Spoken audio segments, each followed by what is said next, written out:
think about some pharma longs. I think if you have no pharma in your portfolio, it might make sense to consider some pharma.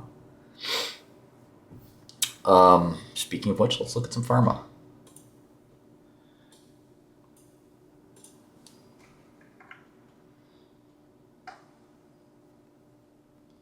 So again, for like Lilly, the problem we have with Lilly is that, we're basically estimating, use CF to go to company filings and just hit 10K, and we've got Eli Lilly's 10K. The SEC website too slow for me.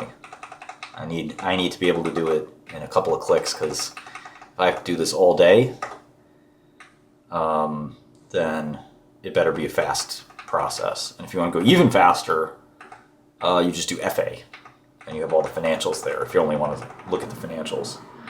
But even with Bloomberg and even with my own system Godel, I still like to do my own source numbers. And if you've been an OG in the game, you know exactly why. It's still preferable, believe it or not. And as weird as that sounds, I will sometimes, what I do is I'll use a system, and then if the system's ever wrong, I'm shutting the system down, because I need it to be right every single time. And if it's wrong once, I got a big problem. So, that's kind of the way these systems work, is that they'll be right. And then I noticed, like for Apple, Bloomberg excluded the one-time payment they made to the European Union from earnings. That's the way I would do it too. But other systems include the one-time earnings payment, because who are they to override the Apple income statement? What would you do? Do you include it or exclude it? It's supposed to be the official number, and the official number is that they paid the $2 billion out of the income statement. So how do you take it out of the income statement? So if you use Bloomberg, you're putting in one number. If you use Godel or some other systems, you're putting in another. Now again, I actually like that move, but it's also a question of policy. And you should be able to click, okay, well, I don't want that. I want the official number, I want the adjusted number, or whatever. So I still like to do my own, because I get to make those judgment calls myself and say, wait a second, this fine, maybe not fine, but this one-time payment, was that not actually one time? I think it's worth including. We typically exclude them, obviously. So just something to keep in mind as we hone our skills, investing skills, and think about what's one time and what isn't. With all these European fines, the European Union seems to be putting themselves through solvency by fining our American tech companies. It's sort of absurd. And Zuck reportedly asked the president, his new friend, for help on that. He said, what the hell? We paid these guys a $2 billion fine every week for some random new thing. Oh, this month, well, technically, you did this. And, the competition union finds that this happened, and it's just this like random decree from some foreign land. Now they are doing business in the land, and when you do business in somebody's land, you do have to abide by their rules, but they certainly seem capricious and just kind of whatever. Okay, so the problem with Lilly is you have to believe that GLP-1s are going to get even bigger. And at no point in time will they like halt or slow down, because if they do, Lilly stock is going to drop a lot. And so just to keep the stock from falling, you have to assume that Mounjaro and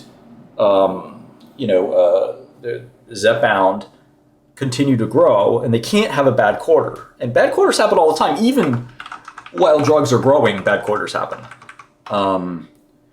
I have a funny long story about that, but in general, you can still have a drug that's growing and growing and growing, but it can have one bad quarter where it's down from last quarter, or it's flat when you expected a lot of growth, and the stock will get absolutely annihilated because people say, well, the whole market cap is based on GLPs getting bigger and bigger. So do you want to take the risk of owning this stock if one bad quarter happens? It seems like a really, frivolous thing, and you could be sitting at, a much lower stock price, and then you have to make the judgment call, which will paralyze everyone of, well, is that slowdown real or is it a head fake?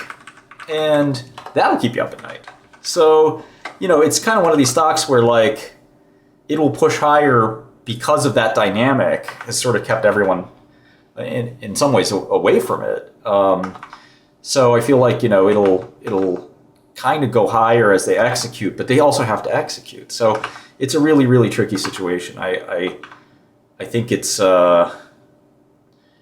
possibly avoidable. Let me see. They have a new gain on sale here. Where do I put this guy? Maybe another. Yeah. All right. Almost missing $1 million. When you miss $1 million, it's a typo usually. 3333. There it is. 3312. Okay. Got it. Done. Okay, so Lilly, TTM, $9 billion cash flow from operations. And that's actually a pretty interesting way to look at Lilly because they are building out these factories. And the factories are, for GLP-1s. So it's 80 times earnings on GLP-1s. But I think you can take those last two cash flow numbers and probably run with them.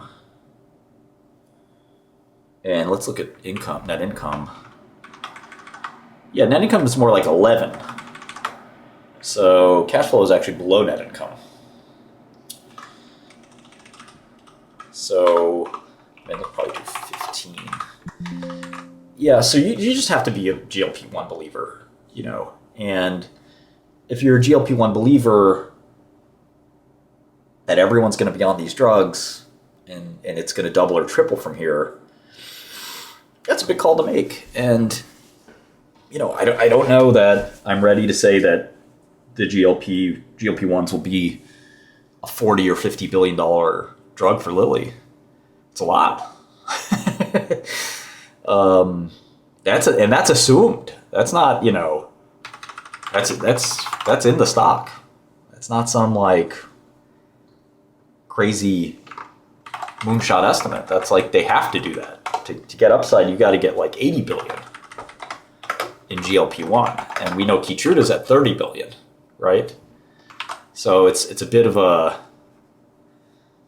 it's a hell of a, ramp up. But again, look at NVIDIA. It's kind of like NVIDIA. And we've never had too much stuff like this in pharma. We've had it here and there.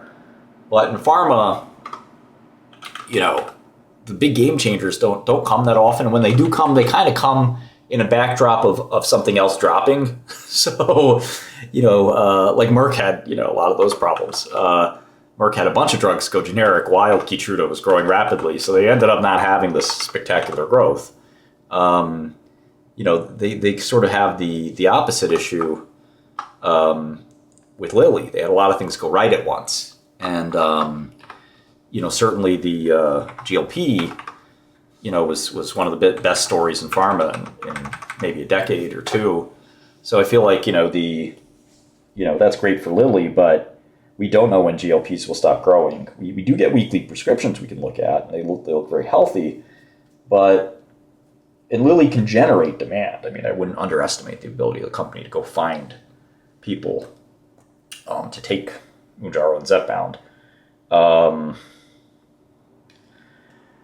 We'll sort of see how it all plays out, but I think that the Lilly kind of like situation is a little dangerous given kind of the, there's a little bit of discretion in that product too. So, I wouldn't overthink that one. I don't think it matters in, recession if, there's a little bit of softness in the product, because the recession will be over and the cash flow will continue. The spice must flow. There's no problem with that, I don't think. Let me see here. Oh, okay.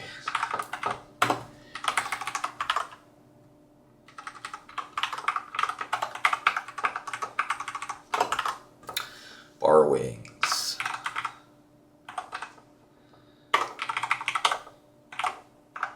Sorry I have to do this. I really do have to keep up with these things. If you don't keep up with your models, then you get fired. And I'll fire you. I'll come to your house and fire you. Right in your dining room table.